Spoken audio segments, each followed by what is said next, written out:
പ്രിയ സുഹൃത്തുക്കളെ, നന്മയുടെ ഒരു നല്ല ദിവസം.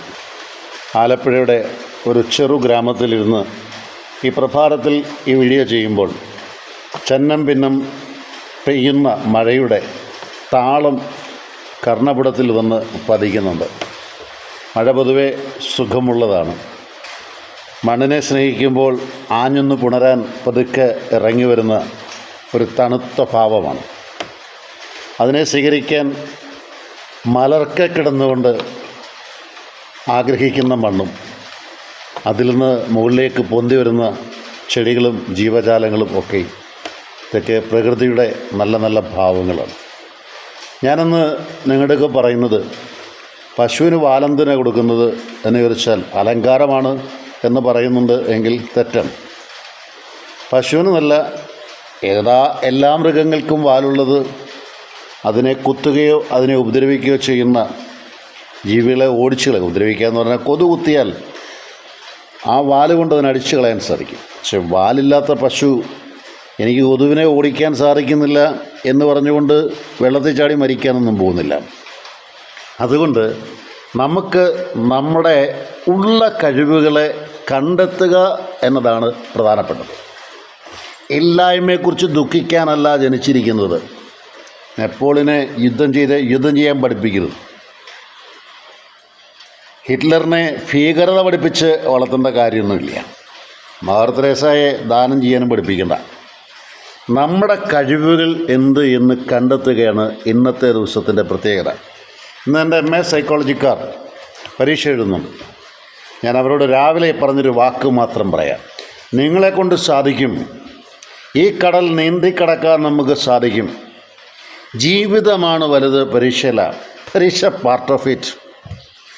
പട്ടിണിയല്ല വലുത്, ജീവിതമാണ്. പട്ടിണി ഒരു ഭാഗം മാത്രം. എൻ്റെ ജോലിയല്ല എനിക്ക് പ്രധാനപ്പെട്ടത്, എൻ്റെ ജീവിതമാണ്. എൻ്റെ ജീവിതമാണ് എനിക്ക് പ്രധാനപ്പെട്ടതെങ്കിൽ എൻ്റെ ജോലി എൻ്റെ 1000-1 അംശത്തിൽ1 മാത്രമാണ്. ഞാൻ ചിന്തിക്കുന്നതാണ് ഏറ്റവും വലുത് അല്ല. എൻ്റെ ചിന്ത എൻ്റെ ജീവിതത്തിൻ്റെ 1 മാത്രമാണ്. അപ്പോൾ എന്താണ് വലുത്? ജീവിതമാണ്. ജീവിതം പടവെട്ടിയെടുക്കണമെന്ന് ആഗ്രഹമുള്ളവർക്ക് ഇതെല്ലാം ചെറിയ ഗോവേണികളാണ്. അപ്പോൾ നിങ്ങളൊന്ന് ഓർക്കുക, നിങ്ങളുടെ ബുദ്ധിയുടെ ഗോവേണി, നിങ്ങളുടെ ശരീരത്തിൻ്റെ ഗോവേണി, നിങ്ങളുടെ മനസ്സിൻ്റെ ഗോവേണി, നിങ്ങളുടെ പ്രവൃത്തി തലത്തിൻ്റെ ഗോവേണി. എത്ര ഗോവേണിയുണ്ട് ഇവിടെ? ഇങ്ങനെ ഏത് ഗോവേണിയിൽ ആദ്യം കയറണം തീരുമാനിക്കുന്നത് താങ്കളാണ്. പുറത്തു നിന്നവർക്ക് ഉപദേശിക്കാം. പ്രവർത്തിക്കണമെങ്കിൽ നിങ്ങൾ മാത്രമേ കാണുകയുള്ളൂ. നിങ്ങൾക്ക് വേണ്ടി അവരും മരിച്ചിട്ടുണ്ടോ? ഇല്ല. ചിലപ്പോൾ കാണും, സുഹൃത്തുക്കൾക്ക് വേണ്ടി മരിക്കുന്നവരുണ്ടാവും. പക്ഷേ എങ്കിലും നിങ്ങൾ മരിക്കേണ്ട ദിവസം നിങ്ങൾ മാത്രമേ മരിക്കാനൊക്കെ ഉള്ളൂ. അതുകൊണ്ട് നിങ്ങൾക്ക് ജീവിക്കേണ്ട ദിവസം നിങ്ങൾക്ക് മാത്രമേ ജീവിക്കാനൊക്കെ ഉള്ളൂ. വഴിയിൽ വരുന്ന എന്ത് പ്രതിബന്ധങ്ങളെയും കണ്ട് മുന്നോട്ട് പോവുക. പ്രതിബന്ധങ്ങളെ കാണുന്നതിനേക്കാൾ കൂടുതൽ ഒരിക്കലും മനസ്സിൽ പ്രതിബന്ധങ്ങളെ താലോലിക്കരുത്. അവിടെ നമുക്ക് കാണാനുള്ള ദീർഘദൃഷ്ടി മാത്രം മതി. പക്ഷെ വേണമെന്നറിയോ, നമ്മുടെ മുമ്പിലുള്ള അവസരങ്ങളെ കണ്ടെത്താനുള്ള ഒരു തീക്ഷ്ണമായ ഒരു അന്വേഷണ ത്വരത ഇത് നിങ്ങൾക്കുണ്ടാവട്ടെ. അപ്പോൾ നമുക്ക് ഒരു കാര്യം കൂടെ മറക്കാതിരിക്കാം. നമ്മളൊക്കെ ഉറങ്ങും അല്ലേ? ഉറങ്ങുമ്പോൾ ചില വേട്ടപ്പട്ടികളൊക്കെ നമ്മളെ വേട്ടയിടാൻ ആഗ്രഹിക്കും. കാട്ടിലെ ഗുഹയിൽ പാത്തിരിക്കുന്ന അല്ലെങ്കിൽ കാട്ടിലെ ഗുഹയിലിരിക്കുന്ന സിംഹം പുറത്തിറങ്ങുന്നിടം വരെ മാത്രമേ വേട്ടക്കാരന് ആരോഗ്യമുള്ളൂ.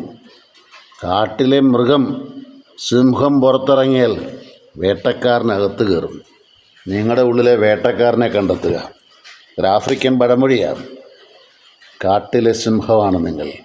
ഒളിഞ്ഞിരിക്കേണ്ടതെന്നല്ല, പതിഞ്ഞിരിക്കേണ്ടതെന്നല്ല, അവരനെ കണ്ട് ഭയപ്പെടേണ്ടതുമല്ല. ഒറ്റയ്ക്ക് വെട്ടുക വഴി ആരും തടയില്ല. ജോൺസൺ കരീം.